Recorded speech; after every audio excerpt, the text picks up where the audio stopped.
జై శ్రీరామ్. రామాయణంలోని యుద్ధకాండని విన్నా చదివినా ఆ శ్రీరాముని ఆశీస్సులతో మీరు చేపట్టిన ఏ కార్యంలోనైనా జయాన్ని పొందుతారు. శ్రీమద్ రామాయణము యుద్ధకాండ 37వ భాగము.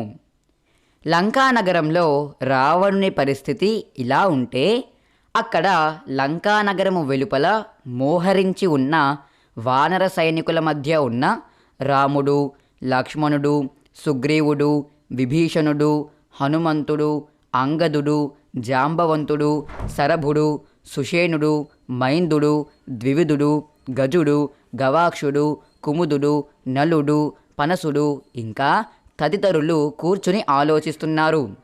మనమందరము రావణుని చేత పరిపాలింపబడుతున్న లంకా పట్టణమును చేరుకున్నాము. తదుపరి కార్యక్రమమును గురించి ఆలోచించండి అని ఒకరితో ఒకరు అనుకుంటున్నారు. లంకా పట్టణము గురించి బాగా తెలిసిన విభీషణుడు లేచి ఇలా అన్నాడు: రామా, నా వెంట నా అనుచరులు 4 రాక్షసులు వచ్చారు. నేను ఆ 4 లంకకు పంపాను. వారు లంకలో జరుగుతున్న విషయాలను జాగ్రత్తగా పరిశీలించి వచ్చారు. వారు పక్షి రూపములలో రాక్షస సేనలలో ప్రవేశించి వారి ప్రయత్నములన్నీ తెలుసుకుని వచ్చారు. రావణుడు చేయుచున్న సైనిక ఏర్పాట్లను గురించి వారు నాకు తెలిపిన విషయాలను నేను మీకు తెలియపరుస్తాను. లంకకు 4 ప్రధాన ద్వారములు కలవు. తూర్పు ద్వారమునకు ప్రహస్తుడు, మహాపార్శ్వుడు, మహోదరుడు, దక్షిణ ద్వారము వద్ద ఇంద్రజిత్తు, పశ్చిమ ద్వారము వద్ద తమ తమ సేనలతో మోహరించి నగరమును రక్షిస్తున్నారు. రావణుడు తానే స్వయంగా ఉత్తర ద్వార పరిరక్షణ గావిస్తున్నాడు. విరూపాక్షుడు తన సైన్యములతో నగర మధ్యమున ఉండి నగర సంరక్షణ చేస్తున్నాడు.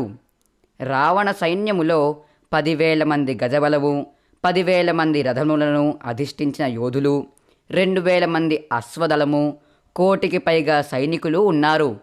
వీరందరికీ ఒక్కొక్క వీరునికి 10 లక్షల మంది రాక్షసులు పరివారముగా ఉన్నారు. ఇది వీరు తెచ్చిన సమాచారము. రామా, పూర్వము రావణుడు కుబేరుని మీదికి యుద్ధానికి వెళ్ళినప్పుడు అతనితో పాటు 60 లక్షల మంది రాక్షసులు వెళ్ళారు. వారందరూ అధికమైన పరాక్రమవంతులే. రామా, నేను శత్రుబలములను గురించి ఎక్కువగా చెబుతున్నందుకు కోపించకు. ఇది కేవలం శత్రుబలముల గురించిన సమాచారము మాత్రమే. నీవు దేవదానవులను గెలవ సమర్థుడివి. కాబట్టి మనము కూడా వానర సేనను నలుదిక్కులకు 4 వ్యూహములుగా విభజించవలెను. దానికి తగిన వ్యూహములను నిర్ణయించు అని అన్నాడు విభీషణుడు. అప్పుడు రాముడు ఇలా అన్నాడు: సుగ్రీవా, నీలుడు తన వానర సైన్యముతో తూర్పు దిక్కున ఉన్న ద్వారము దగ్గర ప్రహస్తుని ఎదుర్కొంటాడు. అంగదుడు తన సేనలతో దక్షిణ ద్వారమును రక్షిస్తున్న మహాపార్శ్వ మహోదరులను ఎదుర్కొంటాడు. హనుమంతుడు తన సేనలతో పడమటి ద్వారమును రక్షిస్తున్న ఇంద్రజిత్తును ఎదుర్కొంటాడు. ఇంకా ఉత్తర ద్వారమును రక్షిస్తున్న రావణుని నేనే స్వయంగా ఎదుర్కొంటాను. నాకు సాయముగా లక్ష్మణుడు ఉంటాడు. మేమిద్దరము రావణుని ఓడించి ఉత్తర ద్వారం గుండా లంకలో ప్రవేశిస్తాము. సర్వసేనాని సుగ్రీవుడు, భల్లూకములకు నాయకుడు జాంబవంతుడు, విభీషణుడు సైన్య మధ్యలో ఉన్న నలుదిక్కులను రక్షిస్తూ ఉంటారు. వానరులందరూ కామరూపులైనా వారందరూ వానర రూపములలోనే ఉండాలి. ఎవరూ మానుష్య రూపము ధరించకూడదు. అదే మన సైన్యమునకు గుర్తు.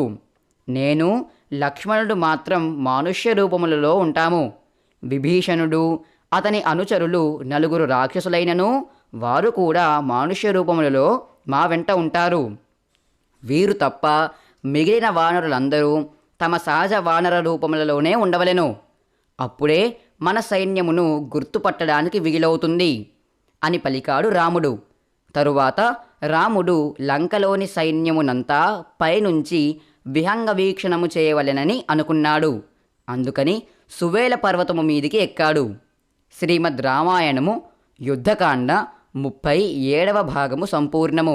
హరి ఓం తత్సత్.